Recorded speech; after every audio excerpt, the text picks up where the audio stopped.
আসসালামু আলাইকুম ভিউয়ার্স, কেমন আছেন সবাই? আমাদের সংসার .com পেজ থেকে চলে এলাম আপনাদের জন্য কিন্তু কফি গ্রাইন্ডার নিয়ে। আমাদের 200 ওয়াটের কফি গ্রাইন্ডার। আমরা কিন্তু এই কফি গ্রাইন্ডার দিয়ে আজকে জিরা গুঁড়া করেছি। দেখেন খুবই চমৎকার জিরা গুঁড়া হয়েছে, মাশাআল্লাহ অনেক সুন্দর জিরা গুঁড়া করেছি। আর এখানে দেখেন এটা ধনিয়াটা গুঁড়া করেছি আমরা। ধনিয়া খুবই সুন্দর গুঁড়া হয়েছে। সো এটা দিয়ে আপনারা সব ধরনের শুকনা মশলা গুঁড়া করতে পারবেন খুব অল্প সময়ের মধ্যে। সামনে যেহেতু কোরবানি ঈদ আসতেছে, কোরবানি ঈদে কিন্তু আপনারা অনেকেই গরুর মাংস খাবেন। সো গরুর মাংসের মধ্যে একদম অরিজিনাল মশলা গুঁড়া করে যদি দেন তাহলে কিন্তু তরকারির স্বাদটাও বেড়ে যাবে আর ফ্লেভারও খুব চমৎকার আসবে।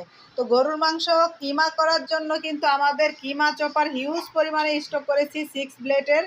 এটাও কিন্তু আপনারা নিয়ে নিতে পারেন। আর কফি গ্রাইন্ডারটা নেবেন আপনারা শুকনা মশলা করার জন্য। সো যাদের লাগবে